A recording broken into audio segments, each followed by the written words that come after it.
حضرت امام حسین سب کو رخصت کرتے ہیں، سب اپنے اپنے خیموں میں چلے گئے، جا کر سوئے نہیں بلکہ نوافل اوراد و وظائف میں مصروف ہو گئے، اللہ کی عبادت میں مصروف ہیں، ساری رات اللہ کے سامنے سجدے کرتے رہے، صبر و استقامت کا پیکر بنے رہے۔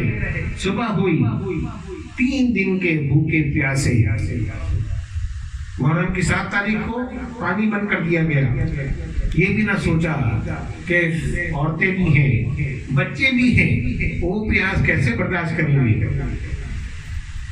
10 تاریخ کو صبح حضرت امام حسین کے خلاف طبل جنگ بجا دیا گیا، اعلان جنگ کر دیا یزیدیوں نے۔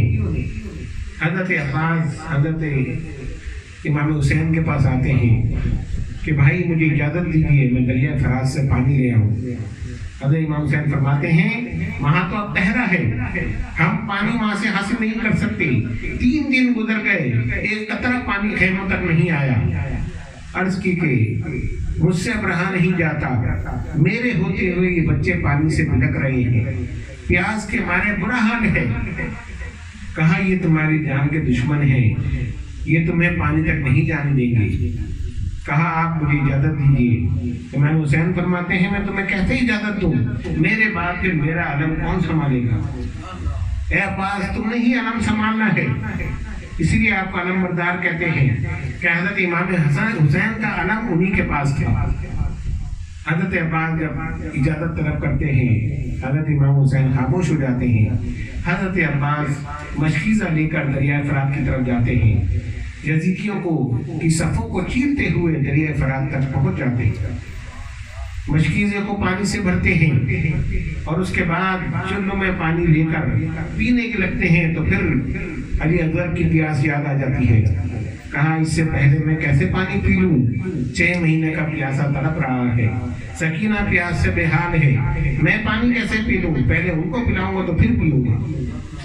مشکیزہ لے کر واپس پلٹتے ہیں، یزیدی تیار ہیں، حضرت عباس ان کا مقابلہ کرتے ہیں، آپ کا ایک بازو کاٹ دیا گیا، آپ نے مشکیزہ دوسرے ہاتھ میں لے لیا۔ روایت میں آتا ہے کہ پھر دوسرے بازو کو بھی کاٹا، آپ نے دانتوں سے پکڑ لیا۔ ایک شکی القد یزیدی نے اس مشکیزے پر تیر مارا جس سے پانی بہہ کر زمین پر گر گیا۔ حضرت عباس خاموش ہو گئے کہ اب میں واپس نہیں پہنچ سکتا، پانی بھی زمین پر گر چکا ہے، جتنا مقابلہ کرنا تھا کیا۔ اس کے بعد جام شہادت نوش فرما گئے۔ حضرت امام علی مقام ان کا لاشا اٹھا کر خیمے کے پاس رکھ دیتے ہیں۔ قرآن مچ گیا۔ حضرت قاسم حضرت امام حسن کے بیٹے حضرت امام حسین کے پاس آتے ہیں کہ مجھے بھی چلے جانے اجازت دیجیے، میں میدان جنگ میں جانا چاہتا ہوں۔ کہا میں اس لیے نہیں لایا تھا، کہا میں جانا چاہتا ہوں، میں بھی آپ پر اپنی جان نچھاور کرنا چاہتا ہوں۔ حضرت امام حسین نے اجازت نہیں دی۔ حضرت قاسم کو خیال آیا کہ میرے والد امام حسن نے مجھے ایک تعویذ دیا تھا اور کہا تھا جب کوئی مصیبت کا وقت آئے تو اس وقت یہ تعویذ کھول کر دیکھ لینا۔ حضرت قاسم نے وہ تعویذ کھولا، وہ تعویذ نہیں بلکہ وصیت تھی۔ اس میں لکھا تھا کہ جب امام حسین دشمنوں کے نرغے میں گھرے ہوئے ہوں تو اپنی جان کی پرواہ نہیں کرنا، ان پر جان نچھاور کر دینا۔ وہ رکتا نہیں کر حضرت امام حسین کے پاس پہنچ گئے۔ چچا جان یہ میرے والد کا حکم ہے، اب مجھے اجازت دیجیے۔ حضرت قاسم کو اجازت دینی پڑی اور آپ میدان جنگ میں چلے گئے۔ جس طرف جاتے یزیدیوں کے پشتے لگا دیتے، کوئی شخص آپ کے سامنے ٹھہر نہیں سکا۔ عمر بن سعد نے کہا ان کا مقابلہ اس طرح نہیں ہوتا، ان پر تیروں کی بارش کرو۔ آپ پر تیروں کی بارش کر دی گئی، جسم کے اندر تیر پیوست ہوتے رہے یہاں تک کہ آپ زمین پر آ گئے، آپ کو بھی شہید کر دیا گیا۔ پھر امام حسین کے بڑے صاحبزادے حضرت علی اکبر تشریف لاتے ہیں۔ ابا جان مجھے بھی اجازت دیجیے۔ 18 سال کا کڑیا نوجوان جن کو تصویر مصطفیٰ کہا جاتا تھا، جو سر سے پاؤں تک سرکار دو عالم صلی اللہ علیہ وسلم کی شدید ہے، صحابہ اکرام جو دور دراز رہا کرتے تھے، جب دل میں بے چینی پیدا ہوتی اور چاہتے کہ حضور کی زیارت کریں، سفر کر کر مدینے آتے اور حضرت علی اکبر کو دیکھ کر اپنی پیاس بجھا لیتے۔ وہ کڑین نوجوان حضرت امام حسین کے سامنے کھڑے ہیں، 18 سال کی عمر ہے، عالم شباب کا عالم ہے، لیکن 3 دن کے پیاسے ہیں۔ بابا جان مجھے بھی اجازت دیجیے، میں بھی ان کو جہنم رسید کرنا چاہتا ہوں۔ حضرت امام حسین حالت مجبوری میں انہیں بھی اجازت دیتے ہیں۔ آپ میدان جنگ میں جا کر یزیدیوں کو للکارتے ہیں۔ عمر بن سعد اپنی فوج کے بہادر پہلوان جس کا نام ارزق تھا، اس کو حکم دیتے ہیں، حکم دیا کہ جاؤ اور اس نوجوان کو ختم کر دو۔ اس نے کہا یہ تو نوجوان ہے، میں اتنا نامور آدمی، یہ میرا اس کا کیا مقابلہ ہے، پہلے میرے بیٹے اس کا مقابلہ کریں گے۔ وہ اپنے بیٹوں کو یکے بعد دیگرے بھیجتا گیا اور حضرت علی اکبر انہیں جہنم رسید کرتے گئے۔ پھر وہ طیش میں آ گیا، غصے میں آ گیا، اپنے بیٹے کو مرتے ہوئے سامنے دیکھا تو غصے میں آ کر آپ کا اس سے مقابلہ کرنے لگا۔ حضرت علی اکبر نے اپنی بہادری کے وہ جوہر دکھائے کہ وہ عظیم پہلوان طاقتور آدمی بھی آپ کے حملے کی زد میں آنے کے بعد بچ نہیں سکا۔ آپ نے اس کو بھی جہنم رسید کر دیا۔ پیاس کی شدت سے طبیعت عجیب ہو گئی، واپس پلٹتے ہیں، خیمے کی طرف آتے ہیں اور حضرت امام حسین کے پاس آ کر کہتے ہیں بابا جان اب تو پیاس برداشت نہیں ہو رہی۔ اندازہ لگائیے کس تکلیف کے اندر اہل بیت گزر رہے ہیں، لیکن ان شقی القلب لوگوں کو ذرا رحم نہیں آیا۔ تصویر مصطفیٰ کو سامنے دیکھ کر بھی ان کا ایمان نہیں ہلا، اس لیے کہ ان کا ایمان تو ختم ہو چکا تھا۔ حضرت امام حسین فرماتے ہیں بیٹا پانی تو نہیں ہے، میری زبان کو چوس لو، شاید اس سے تمہیں تسکین ہو جائے۔ آپ کو کچھ تسکین ہوئی اور پھر دوبارہ میدان جنگ میں گئے، داد شجاعت دیتے ہوئے آپ بھی شہید ہو گئے۔ گھر والوں نے حضرت علی اصغر کو پیش کر دیا کہ اب اس کا رونا ہم سے دیکھا نہیں جاتا، یہ ہمارے دشمن ہیں، ان کو لے جاؤ تاکہ وہ بچے کو دیکھ کر کوئی رحم کرے اور اس کے منہ میں چند قطرے پانی کی ڈال دے۔ حضرت امام حسین فرماتے ہیں مجھے ان سے کوئی بعید نہیں، یہ لوگ پانی دیتے ایسا ممکن ہی نہیں، میں سمجھتا ہوں کہ یہ کبھی رحم نہیں کریں گے، لیکن گھر والوں کے اصرار پر حضرت علی اصغر کو لے کر بھی امام حسین میدان جنگ میں چلے گئے اور یزیدوں سے کہا تمہارا مقابلہ میرے ساتھ ہے، یہ 6 مہینے کا پیاسا چند قطرے اس کے منہ میں اپنے ہاتھ سے ڈال دو۔ خولا بن یزید یہ وہ شقی القلب آدمی تھا جس نے وہ تیر چلایا جو جانوروں پر چلایا کرتے تھے، جس کی 2 نوکیں ہوتی تھیں جس سے جانور ہلاک ہو جائے۔ 6 ماہ کے بچے پر اس نے تیر چلایا اور وہ تیر آ کر حضرت علی اصغر کے حلق میں بے بس ہو گیا۔ آپ نے ایک ہچکی لی اور جام شہادت نوش کر لی۔ حضرت امام حسین کے ہاتھوں میں ان کے صاحبزادے شہید ہو گئے۔ اندازہ لگائیے ان کے دل پر کیا گزری ہوگی، لیکن عدم و استقلال کا پیکر بنے ہوئے ہیں، برداشت ہے اور تحمل کے ساتھ میدان جنگ میں کھڑے ہیں، پھر بھی بیعت کرنے کے لیے راضی نہیں ہوتے۔ تمام رفقا شہید ہو گئے۔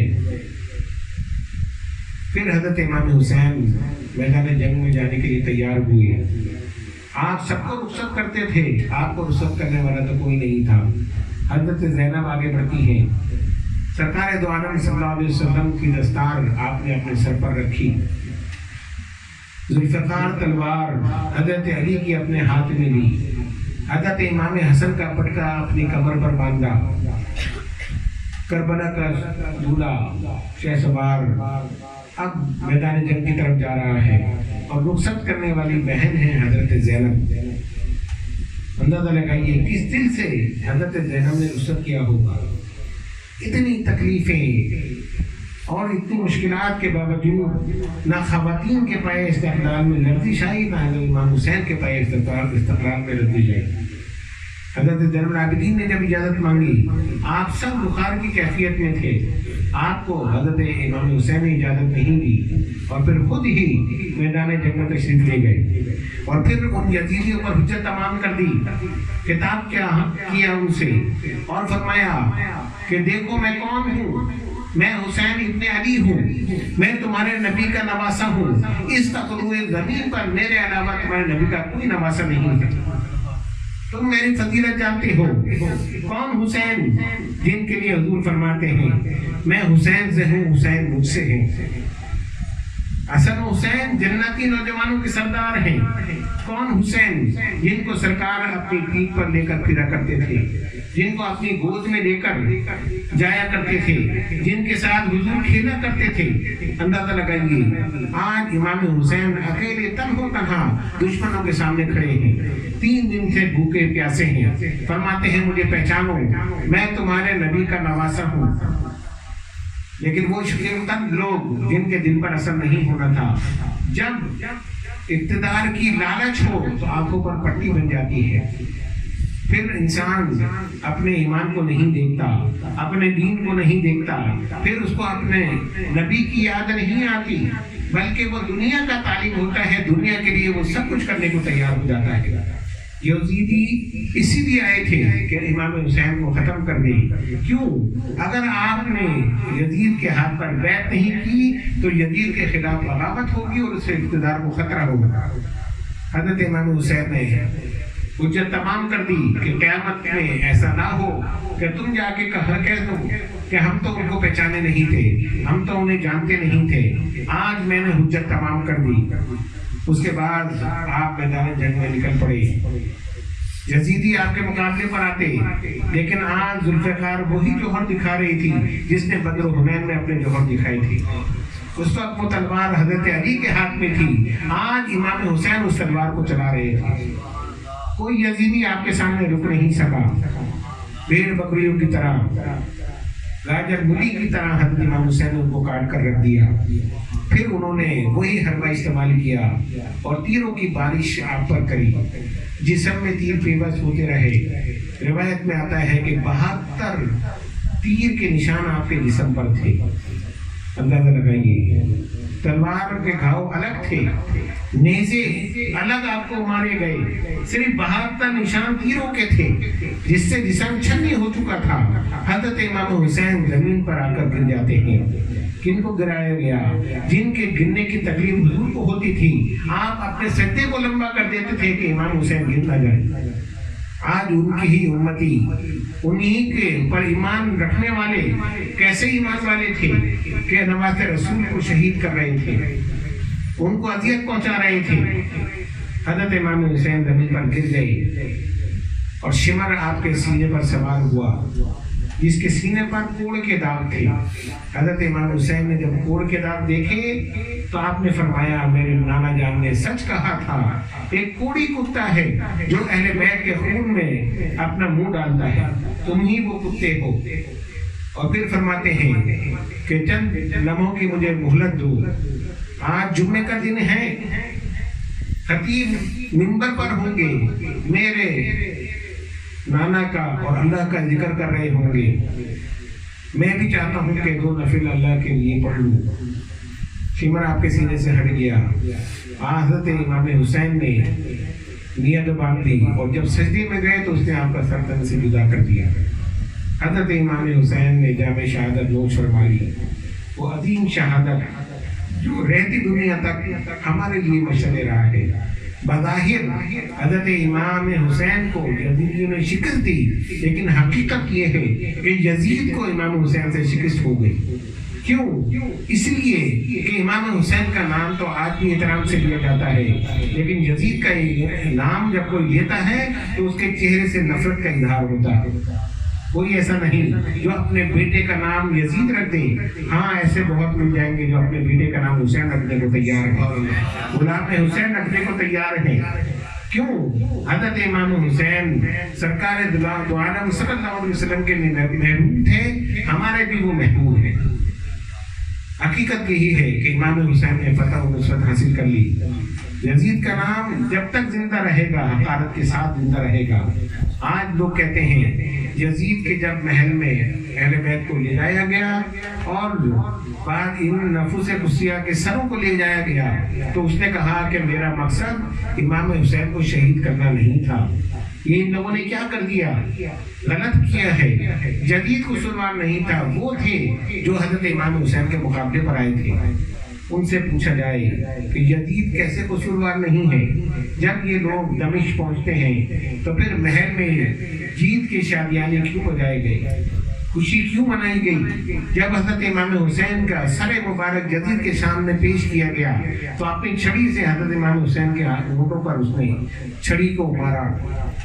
اگر وہ قصوروار نہیں تھا، اگر اس کو افسوس تھا تو اپنی ذات کو معذور کر دیتا، قاتلان حسین کو سزا دیتا، ان کو ختم کر دیتا.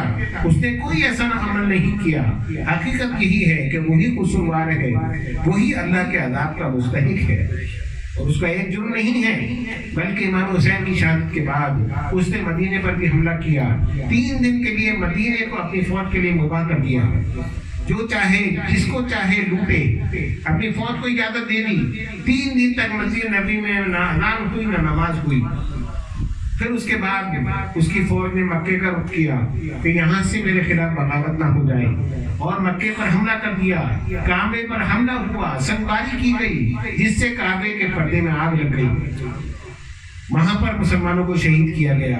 پھر اللہ تبارک و تعالی نے اسے ایک بیماری میں مبتلا کر دیا اور اسی بیماری میں مواصل جہنم ہو گیا. کتنے عرصے حکومت کر لی. یہ دنیاوی حکومت چند دنوں کی ہے، اصل حکومت تو وہ ہے جو امام حسین نے حاصل کر لی. آج بھی مسلمانوں کے دلوں پر امام حسین حکومت کرتے ہیں. آج بھی ہم ان کی تقلید کرنے کی کوشش کرتے ہیں. آج بھی ہم ان کے نقش قدم پر چلنے کی کوشش کرتے ہیں. آج بھی ہم ان سے محبت کرتے ہیں اور ہماری دعا ہے کہ الہ العالمین ہمیں اسی محبت میں زندہ رکھ اور ہمیں موت دے تو انہی کی محبت میں. اور یقیناً یہی محبت ہمیں جنت میں داخل کر دے گی. یاد رکھیے کہ کربلا کا پیغام کیا ہے؟ امام حسین نے ہمیں یہ پیغام دے دیا کہ باطل کے سامنے کبھی جھکنا نہیں، کبھی دنیاوی مصلحت کی وجہ سے اپنی آزادی کو ختم نہیں کرنا. جب اسلام پر بات آ جائے تو نہ اپنی جان کی پرواہ کرنا، نہ اپنے اہل و عیال کی جان کی پرواہ کرنا. اللہ تبارک و تعالی عزت دینے والا ہے، رب العالمین تمہاری حفاظت کرنے والا ہے. وہی ہے جو تمہیں مراتب عطا فرمانے والا ہے. جب تم اللہ کے لیے، اس کی خوشنودی کے لیے میدان میں نکلو گے، اللہ تبارک و تعالی تمہارے نام کو بھی زندہ رکھے گا، تمہارے کام کو بھی زندہ رکھے گا. حضرت امام حسین نے ایک عظیم شہادت حاصل کری. آج ہم ان کی یاد میں یہاں بیٹھے ہوئے ہیں اور تا قیامت اہل بیت سے محبت رکھنے والے ان کی یاد مناتے رہیں گے. آج لوگ اعتراض کرتے ہیں کہ صرف سوگ تو 3 دن کا ہے، پھر ہر سال امام حسین کا سوگ کیوں مناتے ہو؟ ہم سوگ نہیں مناتے، ہم ان کو خراج تحسین پیش کرنے کے لیے جمع ہوتے ہیں. یہ رسول اللہ صلی اللہ علیہ وسلم کی سنت ہے. سرکار دو عالم صلی اللہ علیہ وسلم کے زوجہ محترمہ حضرت خدیجہ الکبریٰ کا وصال ہوا، حضرت ابو طالب کا وصال ہوا. اس سال کو سرکار دو عالم صلی اللہ علیہ وسلم نے عام الحزن کہا. پورے سال کو سوگ میں منایا، ان کی یاد میں منایا. اسی طرح جب جنگ احد میں حضرت حمزہ شہید ہو گئے تو ہر سال سرکار دو عالم صلی اللہ علیہ وسلم ان شہداء کی یاد میں میدان احد میں جمع ہوتے. احد کے دامن میں حضور کا منبر رکھا جاتا جہاں آپ صحابہ سے خطاب فرماتے اور ان نفوس قدسیہ کی یاد منایا کرتے. یہ تو سرکار کی سنت ہے. حضور نے ہمیں بتا دیا کہ جب اسلام کی کوئی جلیل القدر ہستی دنیا سے رخصت ہو تو اس کی یاد ضرور منانا، ان کی یاد ضرور منانا، ان کا ذکر ضرور کرنا، ان سے محبت ضرور کرنا، ان کی قربانی کو رائے گاہ نہیں جانے دینا، بلکہ ان کی اس قربانی سے سبق حاصل کر کر دین کی خدمت کرتے رہنا. تم دنیا میں بھی کامیاب ہوگے اور آخرت میں بھی کامیاب ہوگے. آج ہم شب عاشور میں حضرت امام علی مقام کی شہادت کی یاد منا رہے ہیں. اللہ تبارک و تعالی ہمارے یہ چند لمحے جو ہم نے آپ کی یاد میں گزارے، یہ ہمارے لیے ذریعہ نجات بنائے. اور جتنے لوگوں نے یہاں شرکت کی، الہ العالمین ان سب کو شہدائے کربلا اور امام علی مقام کے فیض و برکات سے مستفید فرما اور ہمیں ان کی محبت میں زندہ رکھ، انہی کی محبت میں موت عطا فرما. وما علینا الا البلاغ.